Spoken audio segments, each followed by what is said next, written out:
Kumala Muminatul Hikmah. Di sini kebetulan kita kedatangan narasumber dari Universitas Hamdan Madiyah untuk mahasiswa PPD Prajabatan.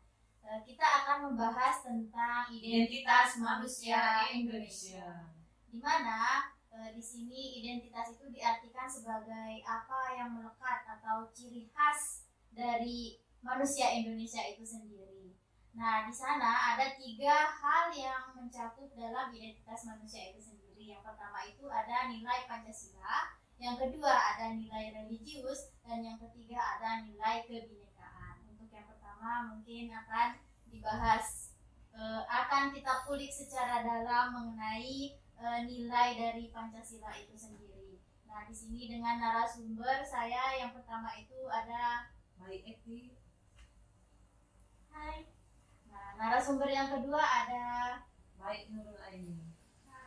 dan narasumber yang ketiga ada Muhammad Rizal.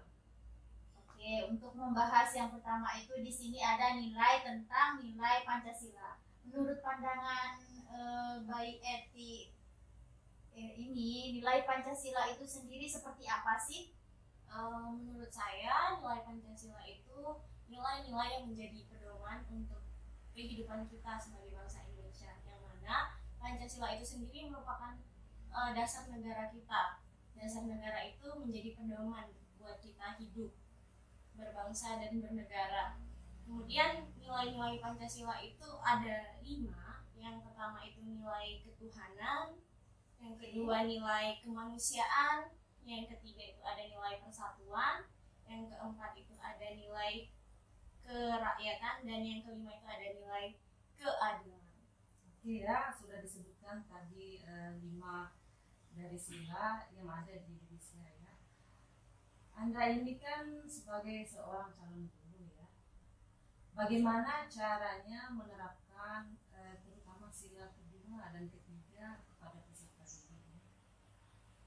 Baik, sebagai calon guru, menurut saya cara yang harus kita lakukan untuk menerapkan sila-sila Pancasila itu yaitu sebaiknya kita memberi contoh kepada siswa, yang mana kalau sila kedua itu kemanusiaan yang adil dan beradab, kita misalkan ketika ada siswa kita yang sakit, nanti kita ajak temannya untuk menjenguknya. Kemudian kalau sila yang ketiga, persatuan Indonesia, ketika ada suatu hal, kita ini kan berbeda-beda. Baik, nilai religius adalah nilai apa? kepercayaan. Baik, nilai religius adalah kepercayaan yang dianut oleh masyarakat itu sendiri. Seperti yang kita ketahui, jadi ada 6 agama yang diakui di Indonesia ini. Yang pertama Islam, yang kedua Katolik, yang ketiga Hindu, yang keempat Buddha, yang kelima Kristen, dan yang keenam Konghucu. Jadi mungkin itu dari nilai kereligiusan. Oke ya. Kereligiusan lebih ke ini ya, apa yang menjadi pedoman hidupnya bangsa Indonesia. Di sini kan di Indonesia masing-masing Punya kepercayaan. masing-masing memiliki kepercayaan itu sendiri, dan kebetulan seperti apa yang kita ketahui tadi dan sesuai dengan penjelasan dari narasumber kita, yaitu di Indonesia itu memiliki 6 kepercayaan atau agama itu sendiri. Bisa dikulik lebih mendalam itu mengenai tentang religius itu sendiri oleh host kita. Ya. Di sini saya ingin menanyakan kepada saudara Rizal ya. Di daerahnya Rizal itu kan tidak mungkin agamanya Islam saja kan? Pasti ada perbedaan agama, entah itu ada Kristennya kah atau agama Hindunya kah? Kira-kira bagaimana sih cara kita menyikapi perbedaan agama itu sendiri? Contoh kecilnya mungkin di daerahnya atau tempat tinggalnya ada yang berbeda agama gitu maksudnya. Baik, kalau di Dompu itu sendiri, Dari Dompu. ya dari Dompu kan, kebetulan saya dari Dompu, di luar Pulau Lombok. di Dompu itu mayoritasnya itu Islam, tapi ada juga yang pendatang yang non Islam. Oh, ada juga Iya, ya ada di juga. Dompu. Jadi kalau di Dompu itu lebih mengedepankan rasa toleransinya ya antar umat beragama biar hidup secara damai. Jadi meskipun dia memiliki beragam agama ya, contohnya Ya. seperti yang ada di daerahnya yaitu di Dompu, meskipun ada agama Islam, misal di sana ada agama apa yang masuk gitu. Contoh kecilnya ada orang Bali. Oh, ada Oh, ada orang orang Bali. Hindu di sana. Jadi di sana masing-masing untuk ini tempat beribadahnya, untuk beribadahnya apakah saling apa namanya? Saling ada toleransi untuk apakah untuk menghormati gitu Ya. agamanya masih. Misal waktu sholat gitu, apakah yang pendatang ini menghormati untuk waktu sholatnya yang agama Islam gitu? Misalnya di dalam sekolah itu ya ada misalnya sebagai guru di sana. Sekolah itu kebetulan kan di sana misalnya ada agamanya yang Kristen, ada yang Hindu di sana. Nah, terus ada azan. Terus bagaimana orang luar Islam ini yang Hindu sama Kristen ini, bagaimana cara toleransinya? Cara toleransi mereka itu seperti cuma duduk diam di dalam kelas, jadi tidak membuat keributan, Tidak mengganggu tidak ya. mengganggu Intinya orang tidak mengganggu. Islam yang Intinya beribadah. menghormati Ya, gitu intinya ya. menghormati, rasa Begitu. toleransinya tinggi. Oh, begitupun sebaliknya Iya. mungkin ya. Terima kasih ya. Untuk nilai religius ini mungkin kita pahami bersama ya, seperti yang dipaparkan oleh narasumber kita. Untuk selanjutnya di sini untuk yang Terakhir ya, mungkin nilai ada dari- nilai kebinekaan mungkin akan disampaikan atau dari Iya. narasumber kita Bayi Nurul Aini. bagaimana untuk nilai kebinekaan itu sendiri yang seperti kita pahami, nilai kebinekaan tunggal ika ya, yang ada semboyannya yang mengatakan bahwa berbeda-beda tetapi satu jua gitu. Menurut pemahaman Anda, bagaimana nilai kebinekaan itu sendiri yang sehingga bisa dikatakan bahwa itu adalah identitas manusia Indonesia? Baiklah, di mana nilai Bhinneka Tunggal Ika itu kan semboyannya berbeda-beda tetap satu. Di mana maknanya di sini bangsa Indonesia itu beragam. Nah, baik itu dari suku, ras, bangsa, bahasa, dan agamanya. Nah, di mana keberagaman ini merupakan udah ada sejak lahir, dan ini merupakan sesuatu kekayaan bagi manusia Indonesia itu sendiri. Nah, itu menurut saya. Oh iya, itu nilai Kebinekaan kebinekaan ya, disebutkan adanya perbedaan budaya ya dan bahasa.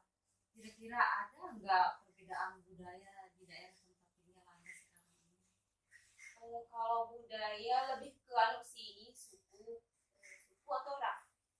Kalau untuk yang ya, Untuk bahasa ada sih, kita kan suku bangsa. Kita oh ini lebih ke marga. oh ini ke marga Oh, ya. ya, Kebetulan berarti ini baik ya.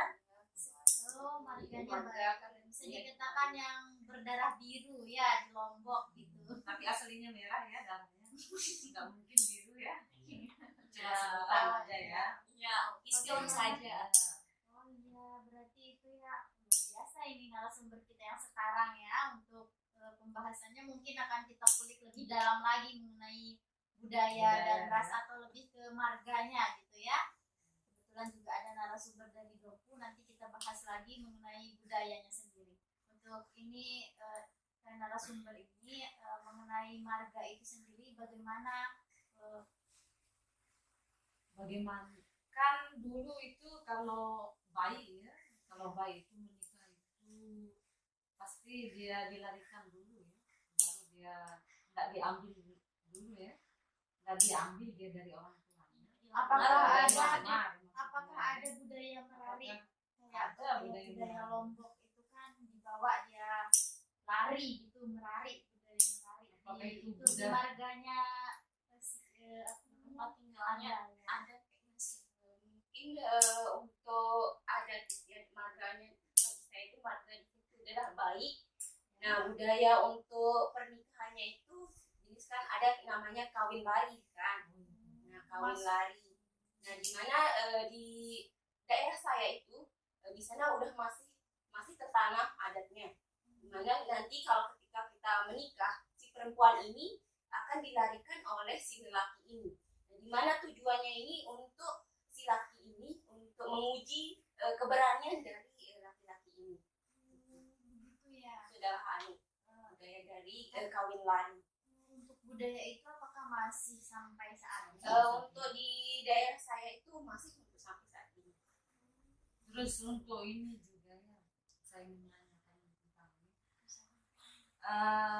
Andai kan ini kan baik ya, nanti seandainya si dia itu menikah sama orang biasa yang nggak ada marganya itu, bagaimana nanti dengan keturunannya itu? Apakah dia ngikut ibunya atau ngikut bapaknya? Untuk adanya nanti, contohnya ketika saya nanti menikah ya sama orang yang biasa nggak punya marga, maka keturunan kami nanti itu nggak akan punya marga, soalnya marga itu harus dari ayah. Jadi Maka keturunan nanti kita itu tidak akan punya marga seperti baik dan lalu. begitu. Oh, di marganya ini untuk yang narasumber kita yang memiliki marganya yaitu baik dan lalu ya. Untuk baiknya itu yang perempuan dan yang lalunya itu adalah laki-laki. Jika ketika dia menikah, misalnya ini si baik ini menikah dengan yang biasa, yang tanpa marga gitu. Jadinya kalau dia memiliki anak, identitas marganya dari ibunya itu hilang, berarti ya tidak ada baik di nama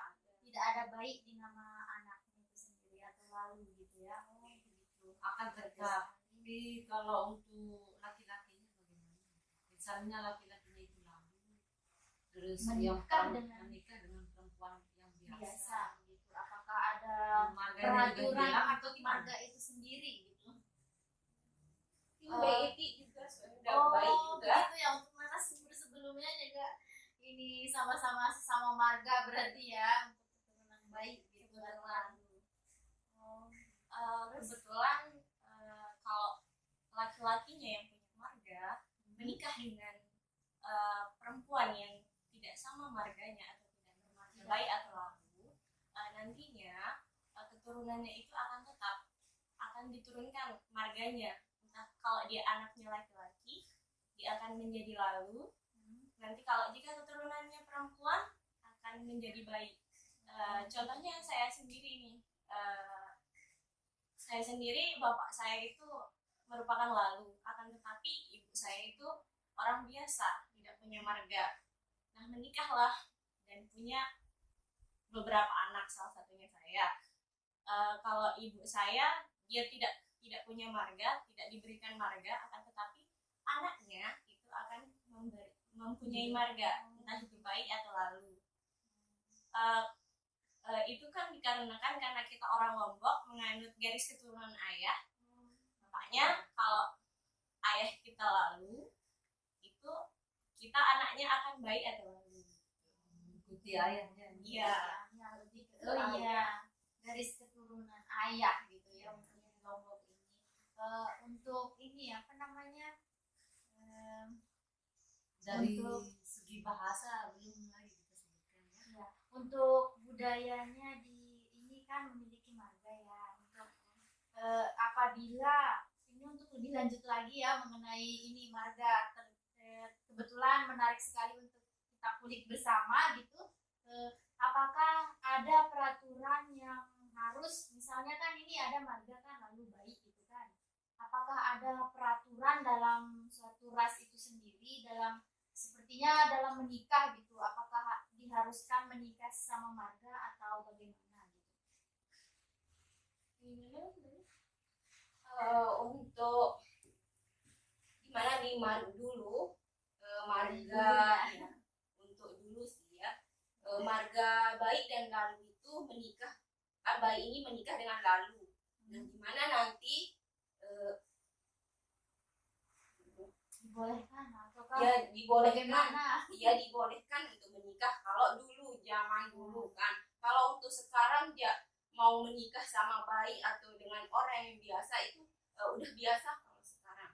Nah kalau dulu orang yang bermarga lalu ini menikah dengan orang yang biasa, maka yang ini bermarga lalu ini akan dibuang lah, akan dianu dari keluarganya. Biasanya kayak seperti ya seperti diputuslah Memutuslah silaturahmi keluarga. antara keluarga itu sendiri ya. Bagaimana? Mohon maaf, bukan terputus silaturahminya ya, tapi penurunan garis marganya itu. Oh begitu. Garis Jadi- keturunannya itu terputus sampai sana. Kalau Oh, silaturahminya begitu. tetap Kalau silaturahmi tetap ada. Jadi, ini dulu ya. Jadi ketika dia menikah dengan yang biasa, yang tanpa marga begitu, jadi untuk lalu bayinya itu hilang. Itu maksudnya atau bagaimana atau keturunannya setelah dia menikah itu. Siapa ini? Kalau yang saya ketahui ya, kalau dianya tetap dia bermarga tersebut. Misalkan kalau si perempuan nih dia baik, tapi dia menikah dengan yang tidak sesamanya atau tidak dengan lalu, tetap dia nantinya ketika dia punya keturunan, garis keturunan itu tidak diturunkan. Nanti ketika dia punya anak, anaknya itu tidak mengikuti ibunya, tetapi mengikuti ayahnya. Oh begitu. Nah, Jadi anaknya hilang. itu tidak akan diberikan marga. Apakah sebaliknya untuk laki-laki? Nah, berbeda seperti yang saya sebutkan tadi, karena kita orang Lombok ini, terutama orang Sasak, garis keturunan itu mengikuti garis keturunan ayah. Jika seorang ayah menikah dengan istrinya nanti yang nggak sesamanya, nggak sesama marganya, itu nanti bisa dia menurunkan marga tersebut. anaknya. Gitu. Tapi berarti tidak ada penekanan atau tidak ada peraturan ya yang misal begini, ini si laki-laki ini bermarga lalu ya menikah dengan orang biasa, berarti anaknya juga bakalan mendapatkan marga itu sendiri, meskipun ini kan ceritanya dulu ya, misal ini dulu. Berarti peraturan itu tidak ada gitu, maksudnya untuk dia diputus meskipun dia hanya di perempuan saja dia berlaku seperti yang dibahasakan tadi. Kalau dia ini dulu dia menikah dengan misal si perempuan menikah ini bermarga, si perempuan ini bermarga bayi menikah dengan yang biasa, maka terputuslah untuk garis keturunannya. Jadi anaknya tidak mendapatkan marga bayi atau lalu itu sendiri. Nah yang saya tanyakan itu bagaimana kalau dia laki-laki ini dulu, bagaimana kalau dia laki-laki kemudian dia bermarga menikah dengan yang wanita biasa gitu tanpa marga, apakah garis keturunannya juga sebaliknya seperti yang tadi atau bagaimana? Contohnya Ya. seperti yang saya lihat kakek saya ini bermarga kan lalu, Ya. nah, lalu dia menikah sama orang yang biasa, nggak bermarga baik, tapi tetap dia keturunannya tetap anak-anaknya itu memiliki marga lalu baik. Berarti tetap Intinya ditekankan tetap untuk keturunan garis pokoknya keturunan dilihat dari dari laki-laki ayah. ya, dari ayah. Oh. Tidak dari ibu. Menarik sekali ya ini untuk pernikahan dalam marga lalu bayi ini ya. Untuk selanjutnya mungkin ada pertanyaan dari host kita. Ya, di sini saya ingin bertanya dari segi bahasa ya. Biasanya di marga bayi sama lalu itu kan ada bahasa Yang halus ya, bahasa halus ya. Apakah itu sampai sekarang masih ada atau sudah pudar ya seiring perkembangan zaman ya? Kita mengikuti zaman sekarang seperti yang kita lihat anak-anak zaman sekarang. Kalau di daerah saya itu masih terkenal anunya bahasa kita, bahasa halus. Ini untuk khusus untuk keluarga kita aja kita. Ya. Nah kalau untuk di luar kita mengikuti bahasa, misalnya bahasa Indonesia, kita gunakan bahasa Indonesia. Tapi kalau di yang saya ini di keluarga saya tetap saya memakai bahasa yang seperti bahasa ibu halus. ya, berarti dibawa gitu Berarti maksudnya. masih tetap ya, terjaga bahasa. Untuk bahasanya berarti ya, bagus sekali ya. Lumayan menarik kita kulik ternyata sedalam ini untuk marga lalu dan lalu. Baik, ya. Mungkin di sini ada kebetulan kita kan memiliki narasumber dari Dompu ya, dari Dompu, Dompu. dari luar Lombok ya untuk budayanya sendiri itu di Dompu itu bagaimana di sana? Jadi budaya seperti yang kita Pernikahan. bicarakan tadi, Ya, bisa. pernikahan. Jadi di Dompu itu acaranya itu kan ada akad nikahnya. Iya. Di salah satu acara akad nikahnya itu ada yang namanya itu peta kepanca. Yang itu daun pancar itu Iya. di Tahu ya. Oles. dioleskan ke tangan Oh, seperti wanitanya henna zaman seperti sekarang. henna zaman sekarang, ditaruh di kuku Kuku si kukunya perempuan. si perempuan. Perempuan saja atau laki-laki saja? Cuman perempuan saja. atau laki-laki juga? Perempuan saja. Seperti itu wajib. Itu wajib, itu dilakukan oleh baik orang tuanya itu yang perempuan dan laki dan orang-orang tertua di kampung tersebut. Oh, berarti tidak hanya untuk pengantin perempuannya aja yang pakai itu. Enggak, yang pakainya Oh, yang oke. pakainya itu orang Perempuan. pengantin Ya. perempuannya Pengantin saja, perempuan. tapi yang memakai- mengoleskannya itu dari keluarga yang laki dan perempuannya gitu. Oh, berarti Ditambah sejenis- orang-orang yang tertua di kampung tersebut gitu. berarti sejenis ada kayak anu ya, ini acara tersendirinya Iya, gitu. acara sebelum tersendiri. sebelum atau sesudah akad gitu. Itu sebelum akad. Oh, jadi itu bisa digunakan ketika akad nikah Iya. seperti zaman modern Iya. sekarang kita menggunakan Pakai henna. Iya. ya, henna ya. Luar biasa sekali di sana ya untuk budaya menikahnya. Tapi berbicara tentang menikah di Dompu ya, di Dompu untuk menikahnya apakah maharnya lumayan atau bagaimana untuk di sana? Kebetulan narasumber kita laki-laki di sini ya, Jadi sendiriannya laki-laki. seperti yang diketahui kan rata-rata orang Bima Dompu itu mengikuti budaya suku Bugis. Bugis. Sulawesi ya. Sulawesi ya. Jadi Jadinya lumayan ya untuk mahar. untuk maharnya lumayan Fantastis ya. tinggi maharnya. Gitu. Tergantung dari strata sosial dari si perempuannya yang kita ingin kawinkan. Terus untuk pengambilan pengantinnya itu seperti apa? Dilamarkah atau Dilamar seperti biasa. Dilamar. Ya. Terus mengikuti zamannya Iya. gitu. kalau di sini kan di Lombok itu kadang kita ambil dia duluan kan sebelum dia nikah itu, terus dia nginap lah di rumahnya pengantin laki-laki. Kalau di Dompu itu gimana? Itu kalau Pas akad nikahnya kan di bawah. tidak, jadi di Dompu itu di rumah perempuan saja itu.